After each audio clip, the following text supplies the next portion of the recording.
저도 기쁘고, 또 어떤 성도들은 목사님 또 몸이 아파서 이렇게 교회 예배 출석 못해요. 또 그런 연락이 왔을 때는 또 마음이 아프고, 강충구 또 어르신께서 또 몸에 열이 난다고 해서 오늘 못 오셨는데 또 여러분 함께 기도해 주시고, 이렇게 여러분들 환한 얼굴을 볼 수 있어서 정말 하나님께 감사를 드립니다.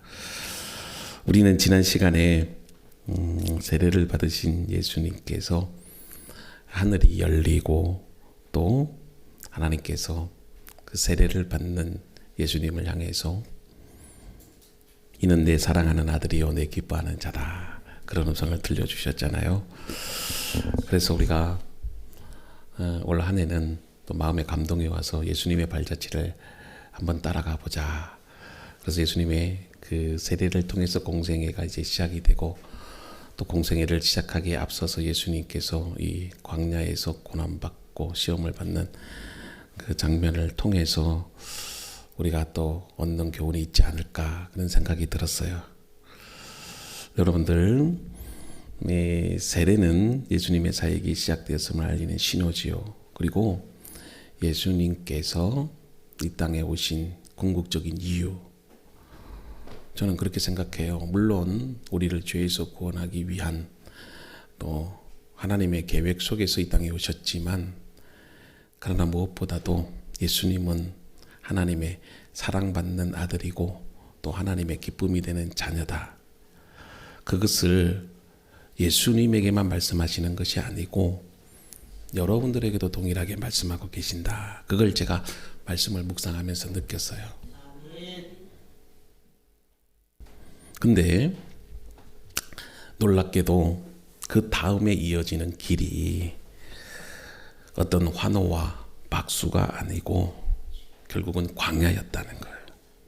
근데 그건 예수님이 자발적으로 가신 것이 아니고 성령께서 예수님을 이끌고 광야로 가셨다, 그렇게 성경에 기록되어 있어요. 성령께서 예수님을 가장 고독하고 또 가장 척박한 그 자리로 이끄셨다는 거죠. 그러면 이런 질문을 하겠죠. 왜 성령께서 그 고난의 광야로 이끄셨을까? 오늘 이 질문에 대한 답을 찾는 것이 오늘 설교의 가장 중요한 핵심 열쇠라고 생각합니다. 여러분, 광야는 어떤 곳이에요? 고통이고 침묵의 장소예요. 생존을 위해서는 아무것도 존재하지 않는 그런 땅입니다. 그러나 그 광야에서 내가 있을 때 거기서 내가 누구인지를, 내가 어떤 사람인지를 가장 확실하게 발견해낼 수 있는 장소가 돼. 저는 오늘 여러분들에게 여러분들이 어떤 존재인지를 아는 것이 여러분 신앙생활에 있어서 정말 중요하다는 거예요. 자, 보세요. 왜 그러느냐? 예수님께서 세례를 받으시고 난 후에 하늘에서 들려온 음성이 있죠. 자, 뭐라고 합니까? 이는 내 사랑하는 아들이다, 내 기뻐하는 자다. 바로 이것은 예수님의 정체성이었어요. 자, 그런데 성령께서 예수님을 광야라는 그 시험의 한가운데로 내몰아요.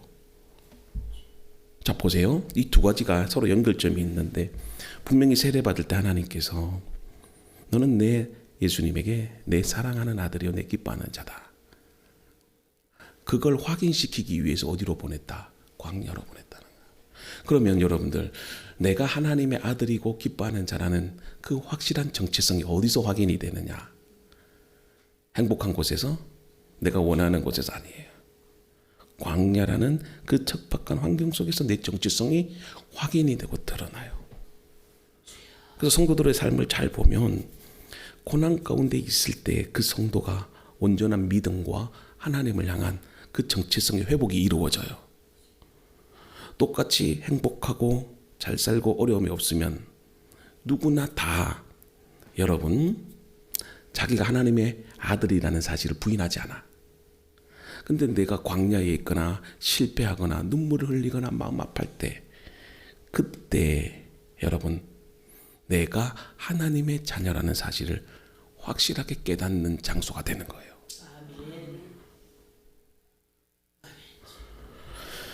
그래서 광야에서 예수님이 시험을 받는 것은요, 정말 하나님의 그 말씀이 어려운 현실 속에서도 내가 하나님의 자녀라고 하는 그 정체성 하나만으로도 이 고난 속에서도 살아갈 수 있는지를 보여주는 사건이에요. 그래서 예수님은 광야에서 보세요, 몇 가지 시험을 받으셨어요? 3가지 시험을 받으셨어요. 첫째는 배고픔에 대한 시험이었고, 둘째는 홀로 서야 하는 외로움의 시험이었고, 세 번째는 세상의 권력과 영광을 손에 쥐는 유혹이었어요. 이 3가지 시험이 어쩌면요, 우리가 당하는 이 현실의 고난의 시험과 똑같아요. 자, 그러니까 이러한 예수님의 시험은 단순한 고난이 아닌 하나님의 아들로서 우리가 어떻게 살아야 되는, 때로는 여러분들의 인생에 배고픔과 같은 시련이 있어요. 때로는 여러분들 사람들이 배신을 때리고 정말 여러분들이 홀로 서야 하는 그 외로움이 있을 수 있어요. 그리고 하나님보다 세상의 권력과 영광을 추구하라고 하는 그런 유혹들이 있잖아요. 그럴 때 내가 하나님의 자녀라면 그 속에서도 어떤 신앙의 자세를 가져야 되는지 오늘 말씀 속에서 여러분들이 깨달아야 돼요.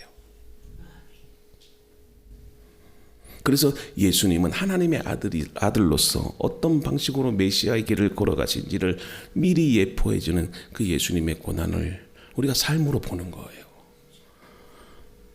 그래서 메시아의 이 사역은 어떤 능력으로 문제를 해결하는 게 아니에요. 하나님은 전지전능하지만요, 어떤 문제를 해결하실 때는요, 그 하나님의 능력으로 해결하지 않아요. 능력으로 해결하실 분이면요, 모든 것이 다 해결될게요. 여러분들 절대로 아픈 일도 없을 것이고, 절대로 여러분 상처받지도 않을 것이고, 여러분들 어떤 인간관계로 인해서 외로움도 갖지 않을 것이에요. 왜요? 전능하니까 하나님 말씀 한마디로 다 해버리지.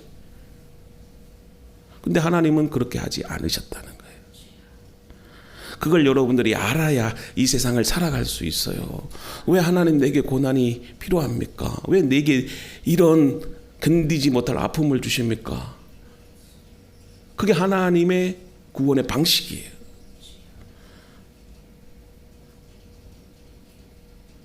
왜 여러분들이 고난 가운데 있는지 나도 모르겠어요, 솔직히. 그래서 우리는 고난을 너무 쉽게 정의하고 판단하고 이해하려고 하는데, 어떤 성도들은 정말 마음의 상처로 인해서, 질병으로 인해서 아파할 때 제가 어떤 말을 해야 될지 모르겠어요. 사실 그렇잖아요. 너무 힘든데 그냥 단순히 다가와서 위로해 준다고 그렇게 해도 그게 사실 마음으로 와닿진 않잖아요. 그래서 오늘 예수님께서 이 광야에서 받으신 이 시험들을 보면서 우리는 어떤 모습으로 살아가야 될까? 그걸 여러분들이 한번 깨닫고 정말 여러분들이 하나님의 말씀 안에서 온전한 신앙의 자세로 살아가는지를 우리가 본문을 통해서 좀 교훈을 얻었으면 좋겠어요. 자, 1절과 2절 말씀, 그리고 3절과 4절까지 말씀 한번 볼게요. 그때에 예수께서 성령에게 이끌리어 마귀에게 시험을 받으러 광야로 가사 40일을 밤낮으로 금식하여 줄이신지라. 시험하는 자가 예수께 나와 이르되 내가 만일 하나님의 아들이거든 명하여 이 돌들로 떡덩이가 되게 하라. 예수께서 대답하여 이르시되 기록되었으되 사람이 떡으로만 살 것이 아니요 하나님의 입으로 나오는 모든 말씀으로 살 것이라 하였느니라 하시니. 아멘. 자, 예수님께서 세례를 받고 난 후에, 자 보세요, 1절에 성령에게 이끌리어 자 광야로 가십니다.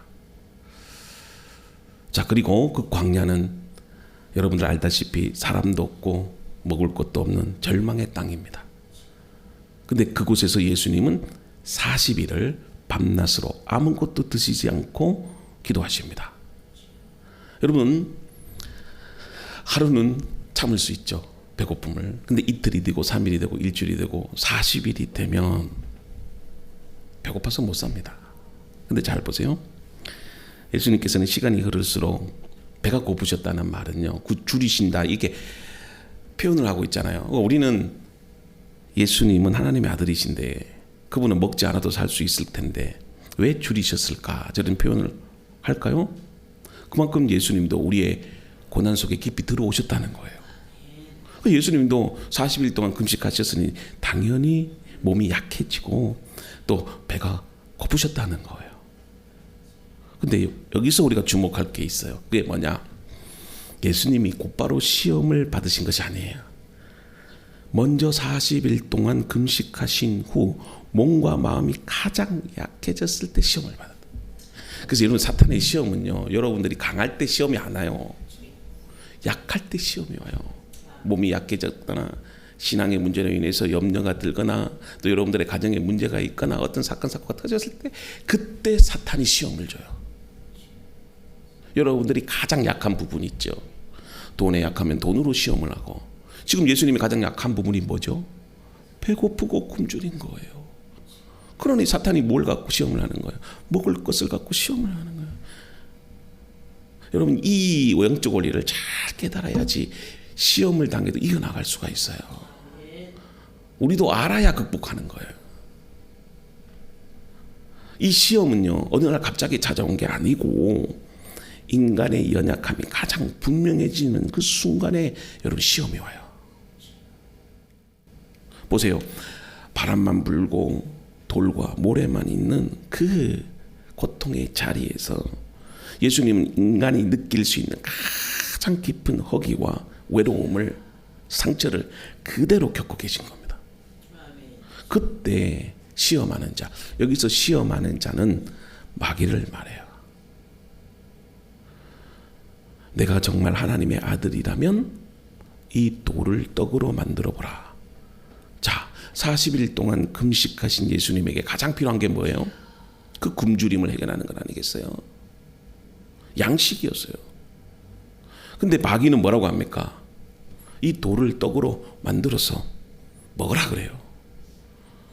자, 지금 하나님의 뜻이 뭡니까? 광야에서 그냥 떡이나 만들어 먹는 거예요? 그게 아닙니다. 지금 성령께서 예수님을 광야로 이끄신 것은 정말 하나님의 아들로서, 그리고 하나님이 기뻐하시는 자로서 그 정체성을 확인시키기 위한 거였잖아요. 그러니까 여기서 여러분, 마귀가 단순히 예수님의 능력을 시험하기 위해서 돌을 떡이 되게 하라 이렇게 한 게 아닙니다. 바로 그 예수님의 정체성, 너는 하나님의 아들이지, 너는 하나님이 기뻐하는 자지, 그거를 흔들기 위한 악랄한 여러분 마귀의 공격이에요. 보세요. 뭐라고 표현합니까? 시험할 때 3절에 내가 만일 하나님의 아들이거든. 우리 같으면 이렇게 시험할 거예요. 너 배고프잖아. 40일 동안 아무것도 안 먹었잖아. 그러니 이 돌들로 떡덩이가 되게 하라. 당연히 그렇게 나와야 되잖아요. 여러분들 시험 당할 때 누구누구 권사님, 타타님 와서 지금 당장 돈이 없죠? 그러니 기도해서 하늘에서 돈을 떨어지게 한번 해보세요.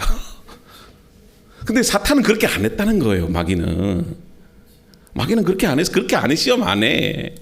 뭐라고? 네가 만일 하나님의 아들이라면 그걸 증명해 보라는 거예요. 이건 무서운 시험이에요. 네가 정말 하나님의 사랑받는 아들이고 기뻐하는 자라면 그 사실을 증명해 보라는 거예요. 여러분, 예수님이 하나님의 사랑받는 아들, 기뻐하는 자라는 것을 몰랐을까요? 알고 있습니다. 그런데 교묘하게 예수님에게 정말 그렇다면 한번 증명해봐. 하나님이 이미 말씀하셨어요. 뭐라고? 세례를 받을 때 너는 내 사랑하는 아들이야. 그러니 마귀가 뭐라고 합니까? 너는 그 사실을 믿고 사는 아들이 아니라 너 스스로 하나님의 아들이고 하나님이 기뻐하는 것을 증명해봐 그래요. 이건 여러분 무서운 시험이에요. 이거는 예수님을 하나님의 아들의 자리에서 내리는 거예요. 끌어내리는 시도예요. 그러니까 아버지와 아들의 관계가 아닌 뭔가를 내가 해내야 아버지로부터 인정받는 그런 관계로 바꾸어 놓은 거예요. 이건 아주 무서운 유혹입니다. 여러분들의 자식들이 내가 아버지 아들로서 뭔가를 증명할 때에 내 아들로 받아들입니까? 아들이 뭐 공부를 잘하거나 아니면은 뭔가 똑똑하거나 뭐 좋은 직장을 얻거나 그렇게 함으로써 내 아들이 증명되는 거예요? 내 아들이 죄를 지어도, 내 아들이 잘못된 길로 가도, 내 아들이 부모에게 상처 주는 말을 해도 너는 내 아들이야. 변함없지요. 조건이 아니에요. 광야에서의 유혹이 뭐예요? 배고픔을 이용했어요. 근데 핵심은 굶주린 배가 아니에요. 하나님의 아들로서의 정체성에 대한 공격이에요. 돌을 떡으로 만들어 보라. 우리는 대부분 이 설교를 들을 때 우리는 말씀으로 살아야 되는 존재구나. 그렇게 우리가 말씀을 들었지만 저는 이걸 좀 묵상을 하면서 다르게 해석을 했어요. 지금 마귀가 단순히 이 굶주림을 해결하라 그 제안을 한 게 아니에요. 아들이라면 능력을 써서 네가 하나님의 아들을 증명해 보라, 그거예요. 그러니까 아들은 아버지를 의존하는 자잖아요. 아버지 없이는 못 살아요. 부모님 없이는요 자식들은 살지 못해요. 근데 그 자리를 벗어나서 하나님 힘 없이 너 힘으로 네 자신의 능력으로 세상을 살아봐. 그래서 아들의 자리에서 고아의 자리로 옮겨가요. 아들은 그렇잖아요. 아버지가 나를 지켜주신다는 그 믿음 속에서 살잖아요. 그렇지 않아요? 우리 여기 지금 주은이도 있고 주희도 있는데 아버지 어머니가 왜 존재해요? 아버지가 나와 함께 해주고 내가 어려울 때마다 위로해주고 내가 필요한 것이 있으면 공급해주고 어떤 상황에서도 나를 버리지 않는다는 그 믿음 속에서 우리 자식들이 사는 것 아니겠어요? 우리가 하나님께 기도하는 것도 무슨 이유예요? 내 아버지가 되시니까 하나님 앞에 기도하는 것 아닙니까? 아버지 하나님 이거 필요해요. 나 정말 마음이 아파요. 우리 애들도 그래요. 우리 큰애가 사랑의 상처를 입었는데 엄마한테 가서 울면서 막 마음이 아픈 것을 토로하고 막 고백해요. 그게 왜 그래요? 엄마니까. 마찬가지예요. 여러분들의 아픔, 상처, 고통, 염려, 두려움, 근심, 하나님이 내 아버지가 되시니까 아버지 앞에 다 고하는 것 아니겠어요? 그러니까 아들은 아버지께서 나를 책임져 주신다. 그 믿음 속에 사는 거예요. 그래서 우리는요 아들이 됨을 증명 안 해도 돼요. 이 돌을 떡으로 안 만들어도 돼. 안 만들어도 하나님이 우리의 아버지 되시면 변함없어요.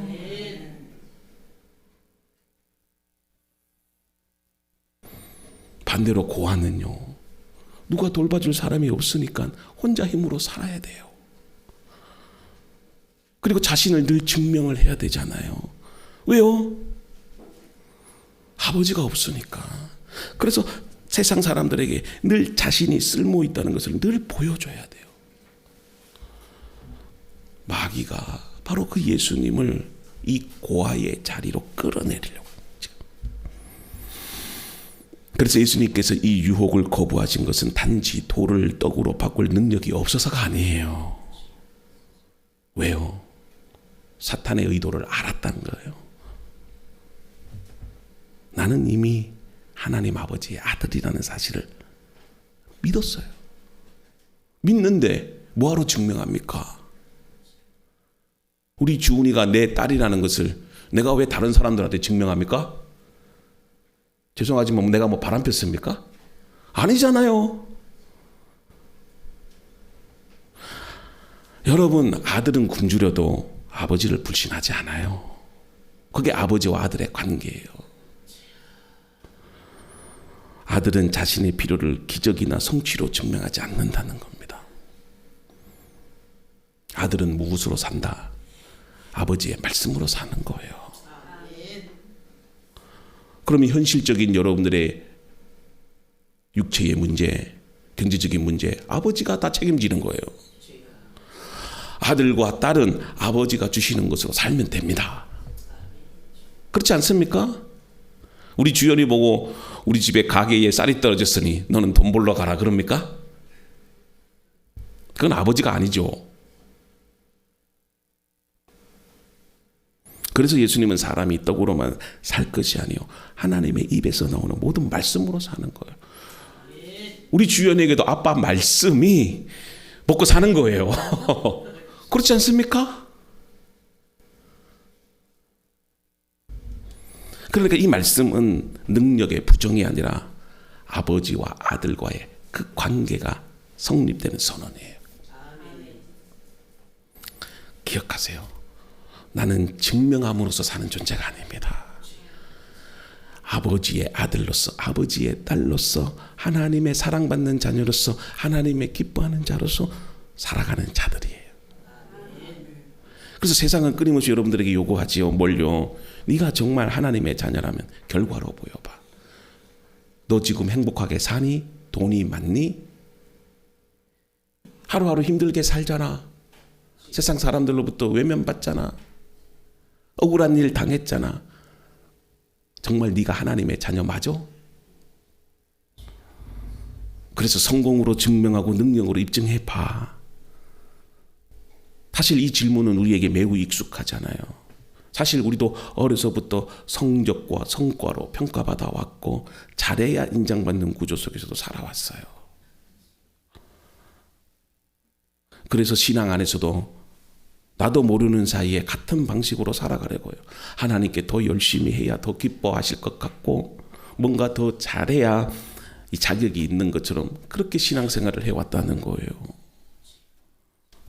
복음은 그렇지 않아요. 복음은 절대 그런 게 아닙니다.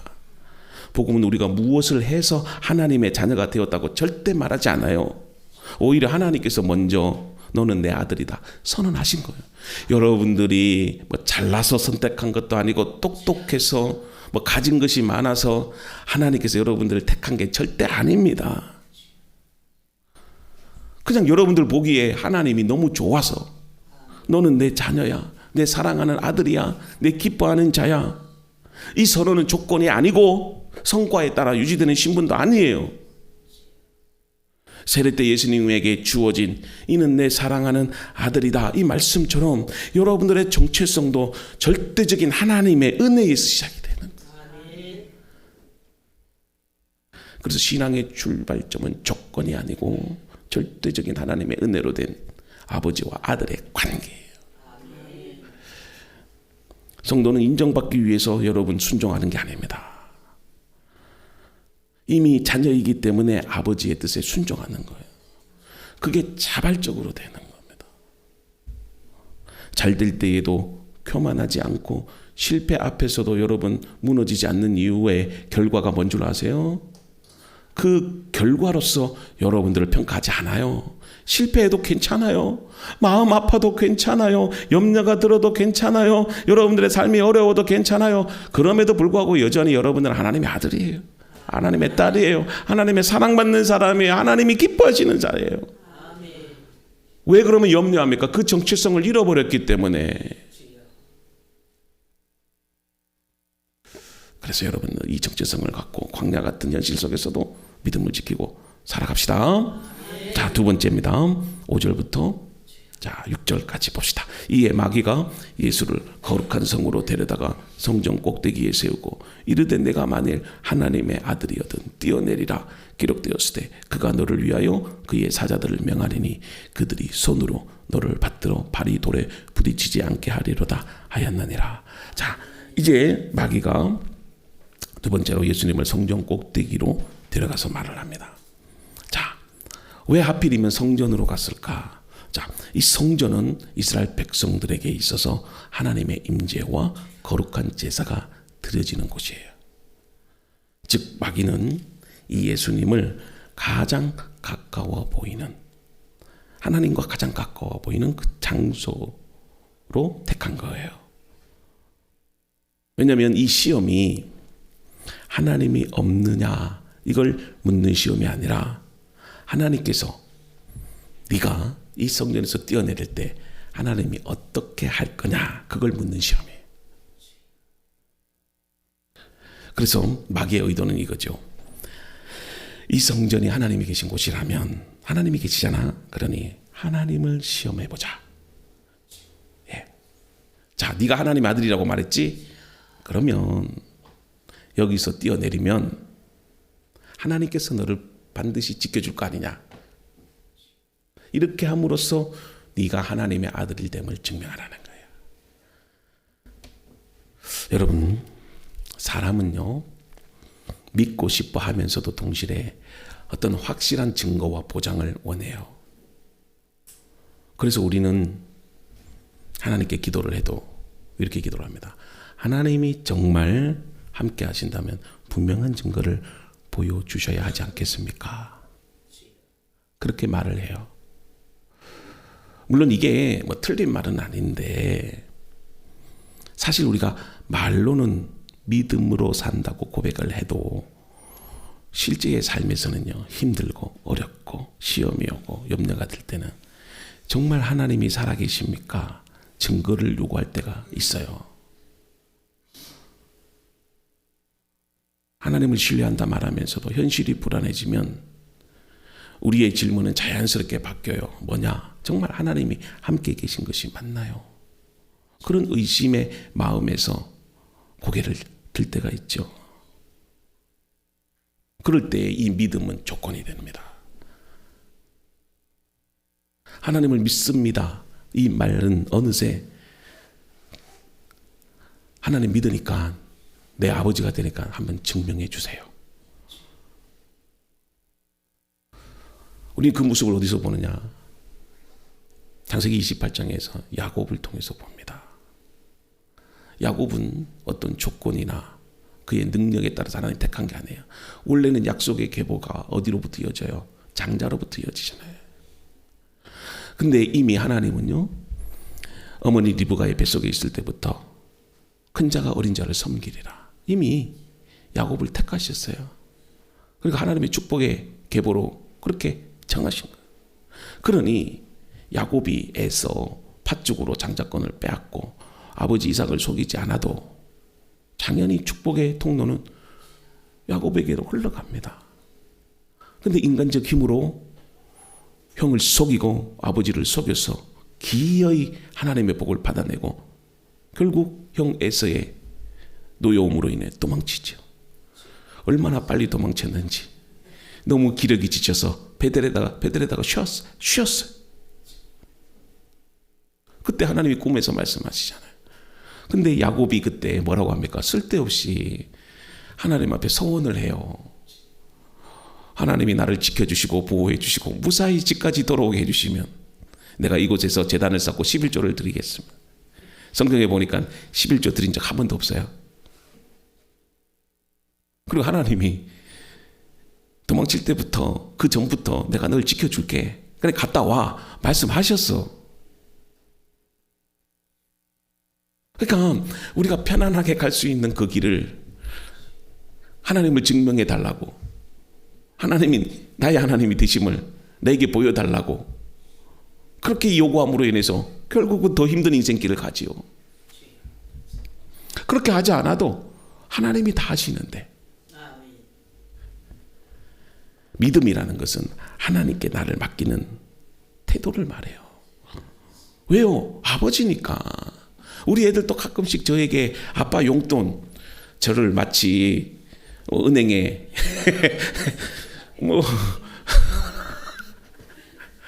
원장이 되는 것처럼. 그래도 아버지는 줍니다. 따지지 않아요. 필요하니까 달라고 하겠지. 친구들은 저렇게 맛있는 거 사 먹는데 우리 애는 먹고 싶어서 손가락만 빨면 안 되지. 그런 애틋한 마음이 드는 거예요. 그러니 아버지는 자연스럽게 아이들에게 용돈을 줘요. 용돈 주면서 다음 달에 이자까지 해서 갚아라 그래요? 야, 저도 기쁘잖아요. 안 그렇습니까? 애들이 저렇게 힘들게 사는데 첫째는 내가 도와줄 수 있는 능력이 있어서 감사하고, 이것도 못 도와주면 그것도 힘들어요. 그렇지 않아요? 근데 아들은 또 아버지로부터 그냥 받을 수 있어서 또 감사하고. 우리는 뭐예요? 그저 받고 감사만 하면 돼요. 엄마 아빠 사랑해요 이 말 한마디면 끝나요. 근데 뭘 확인합니까? 뭘 증명합니까? 보이지 않는 하나님을 신뢰하기보다 눈에 보이는 결과로 하나님을 판단하는 마음이 앞설 때가 있다. 우리의 기도도 역시 달라져야 되겠죠. 기도는 하나님을 신뢰하는 대화가 돼야 돼요. 믿고 구하세요. 아버지니까. 그런 경우는 있어요. 나중에 줄 때는 있어요. 부모로서 자식들이 달라고 할 때, 딱 부모가 판단해 볼 때 나중에 줘도 되겠다 할 때 나중에 주는 거예요. 그렇다고 해서 안 주는 건 아니잖아요. 근데 우리는 마치 어떤 결과를 얻기 위한 요청서, 그냥 청구서만 내미는 거예요. 내 마음대로 그냥 물건을 딱 사갖고 와가지고 아버지 결제하세요. 그냥 그러면 좀 미울 때가 있어. 미울까기보다는 좀 서운할 때가 있어요. 여러분들이 미워서 하나님이 응답을 지체하는 게 아니라 하나님도 좀 약간 서운할 때가 있어요. 미워하는 거랑 서운해한다는 거는 다르죠. 서운해한다는 거는 사랑이 근거가 되기 때문에 그런 거예요. 예수님 어떻게 대답합니까? 너 하나님을 시험치 말라. 하나님은 절대 시험의 대상이 아니에요. 우리가 시험함으로 하나님이 되심을 증명되거나 변하지 않아요. 하나님은 우리가 어려움에 있거나 여러분들이 질병 가운데 있거나 상처로 있을 때도 여전히 나의 하나님이 되십니다. 그래서 믿음은 내 자신을 하나님께 맡기는 거예요. 맡기고 뛰어내리세요. 그냥. 그렇다고 해서 여러분들 또 진짜 옥상에 가서 뛰어내리지 말고요. 그렇죠? 증명하는 그런 믿음은 믿음이 아닙니다. 그래서 여러분들 세 번째, 권력의 시험, 누구를 섬길까에 대한 질문을 사탄이 또 하는데요. 자, 10절 말씀 봅니다. 주 너희 하나님을 시험치 말라. 자, 아까 이가 했던 말씀이고요. 자, 주 너희 하나님께 경배하고 다만 그를 섬기라. 자, 세 번째 시험은 마귀는 예수님을 높은 산으로 데려가서 세상의 모든 나라와 그 영광을 보여줍니다. 그리고 단 하나의 조건을 제시하죠. 자, 내게 엎드려 경배하면 이 모든 것을 내게 주겠다. 자, 앞에서와 달리 세 번째 시험은요, 물질이나 어떤 감정의 유혹이 아니고 권력과 통치의 방식을 둘러싸는 그 시험이에요. 자, 마귀는 예수님께 세상을 다스릴 수 있는 길을 제시하지만 잘 보세요. 예수님은 그걸 거부합니다. 왜냐하면 그리스도의 영광은 단순히 절하고 경배함으로써 얻어지는 영광이 아니라는 거예요. 예수님은 십자가를 거치지 않는 통치, 순종이 없는 영광, 그걸 거부하셨다는 거예요. 이게 여러분 오늘 우리가 살아가는 삶의 방식이에요. 많은 사람들은 영광을 얻기를 원해요. 행복해지기를 원해요. 근데 그 영광과 행복은요, 반드시 순종이라는 그 고난의 길을 통해서 주어진다는 거예요. 지금 예수님은 하나님 나라의 왕권을 가지신 분이에요. 근데 하나님도 그 왕권을 주시기 이전에 그 십자가의 고난을 그리고 순종을 요구하셨다는 거예요. 우리는 십자가의 영광만을 생각하죠. 그러나 영광을 얻기 이전에는 고난의 십자가가 필요해요. 근데 그걸 거부하라는 겁니다. 뭐 고난의 길 그딴 거 하지 말고, 십자가 너 분명히 십자가 질 거지, 그런 거 하지 마. 그렇지 않아도 내가 다 세상의 권세를 줄게. 여기서 우리가 얻는 포인트가 있어요. 사탄도 마귀도 세상의 권세자예요. 그래서 여러분들 무당들이 그리고 이단의 종교 지도자들이 병을 고치고 능력을 행할 수도 있어요. 그걸 하나님의 능력으로, 목사님 왜 저 무당들도 저 귀신 들린 사람들도 능력을 행합니까? 행할 수 있다니까요. 왜냐하면 하나님이 허락하신 세상의 권세예요. 그래서 무당에 가도 예언이 맞을 수 있어. 근데 그걸 가지고 이야 대단하다 절대 그렇지 않아요. 사실 기독교인 중에도 한 20%는 점집에 간다 그러대. 그 제가 아니고 실제로 통계가 나왔어요. 근데 실제로 가면 딱 맞아. 우리 담임 목사님 예언도 할 줄 모르는데 저 무당은 잘 때려 맞춰요. 근데 때려 맞춰요. 오늘 보니까 세상의 권세가 누가 있다? 예수님에게 그걸 줄게 제안을 하잖아요. 그러니까 마귀들도 여러분 무당들도요, 이단의 괴수들도요, 병도 고치고요, 능력도 행하고요, 막 그래요. 그걸 마치 하나님의 능력처럼 절대 그렇게 믿지 말아요. 그걸 받아서 뭐 할 건데요? 여러분, 예수님은 주 너희 하나님께만 경배하고 그를 섬기라. 이게 시험의 본질을 꿰뚫는 대답이에요. 이 유혹은 뭐냐? 누구를 섬길 것인가? 너의 신앙과 너의 삶은 세상이냐 하나님이냐 그걸 분명히 하라는 거예요. 예수님은 내가 아버지 하나님을 선택함으로 인해서 고난을 당하고 십자가를 당하고 모멸과 멸시를 당해도 나는 주의 길을 갑니다.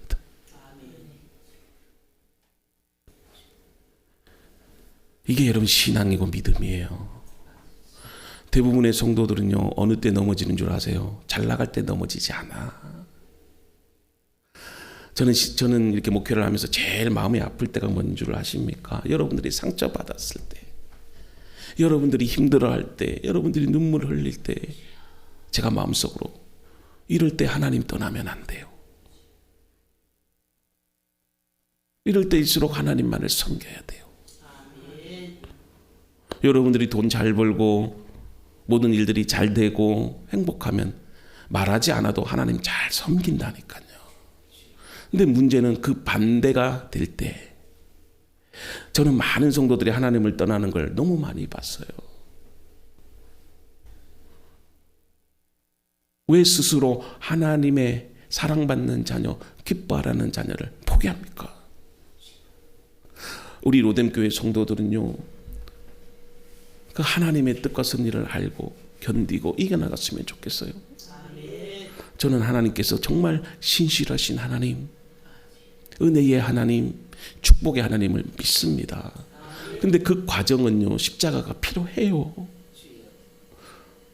그걸 예수님이 증명해 주신 거잖아요. 공부 잘하는 학생은 가만히 있으면 공부 잘합니까? 돈을 잘 버는 사업가는 가만히 있으면 돈을 잘 법니까? 남들이 보지 못하는 땀과 눈물과 희생이 있기 때문에 그 결과를 얻는 거예요. 가만히 있으면 누가 와서 떡을 먹여줍니까? 마찬가지예요. 믿음은 성취해 가는 거예요. 아브라함도 하나님 앞에 이삭을 바치는 그 믿음의 순종을 통해서 하나님이 복을 주신 것 아니에요. 그래서 하나님은 시험하셔요. 어떤 성도들은요, 목사님 시험도 없고 병도 안 걸리고 뭐 고통도 없고 눈물도 없으면 좋겠어요. 딱 한 군데 있어요. 천국. 이 세상에 사는 한 여전히 우리는 아파해야 되고 배신도 당해야 되고 눈물을 흘려야 돼요. 이미 하나님의 통치는 시작이 됐지만 아직까지는 하나님의 나라가 완성이 된 게 아니에요. 이제 주님이 심판해 주러 오실 때 세상의 모든 악한 권세들은 다 물리치실 거예요. 그때 여러분 눈물도 없고 고통도 없고 상처도 없고 절망도 없는 하나님의 나라가 이루어져요. 그래서 우리가 그날을 소망하면서 지금을 견뎌나가야 된다.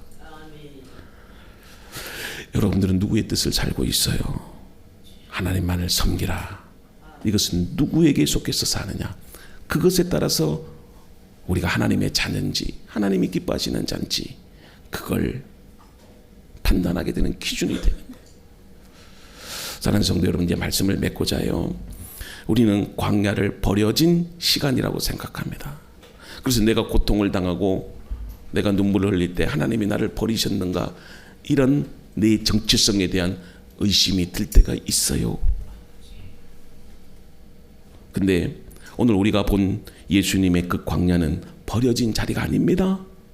오히려 가장 강력하게 하나님의 사랑받는 아들임을 증명하는 자리였어요. 마귀는 계속해서 예수님께 내가 만일 하나님의 아들이거든 증명하라, 속삭여요. 떡을 만들어서 내 배를 채워라, 증명하라. 그리고 성전에서 뛰어내려서 내 특별함을 증명하라. 세상 권력을 쥐고 있으니 내 위대함을 증명해봐라. 그렇게 계속해서 여러분들을 다그칩니다. 하지만 예수님의 대답은 한결같아요. 나는 증명할 필요가 없다.